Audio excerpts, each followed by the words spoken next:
વાત સુરતની કરીએ, જ્યાં ખટોદરાના આઝાદનગરમાં ડિમોલિશન કરવામાં આવ્યું। માથાભારે શખ્સ ભરત સોહલાના ગેરકાયદે બાંધકામને તોડી પાડવામાં આવ્યા છે। સરકારી જમીન પર ગેરકાયદે બાંધકામ ઊભી કરી દેવામાં આવ્યા હતા, ત્યારે ભરત સોહલા સામે મારામારી સહિતના કુલ 7થી પણ વધુ ગુના નોંધાયેલા છે। સુરત પોલીસ અને મહાનગરપાલિકાની ટીમે હાલ તો આ ગેરકાયદેસર દબાણોને દૂર કર્યા છે।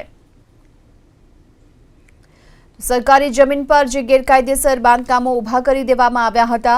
भरत सोहला सामे मारामारी सहित कुल 7થી પણ વધુ જેટલા ગુના नोंधायेला छे અને તેણે જે બાંધકામ કર્યું હતું આ તમામ ગેરકાયદેસર બાંધકામને તોડી પાડવામાં આવ્યું છે। जो लिस्ट तैयार की थी उसमें सभी आरोपियों का हम सारी प्रॉपर्टी वेरीफाई कर रहे हैं। कहीं पर उनका सरकारी जमीन पे सार्वजनिक जगह पे जो दबाण है, अवैध रूप से अर्जित की हुई प्रॉपर्टी बेनामी रखी हुई है, वो सब वेरीफाई कर रहे हैं। उनके रेवेन्यू के अगर इलीगल सोर्सेज है उनको वेरीफाई कर रहे हैं और उन पे उचित कार्यवाही कंटिन्यू की जा रही है। अलग अलग डिपार्टमेंट से माहिती ले रहे हैं। कंसर्न डिपार्टमेंट जो भी होगा उसकी मदद से लीगल प्रोसीजर को फॉलो करते हुए सबके खिलाफ कार्यवाही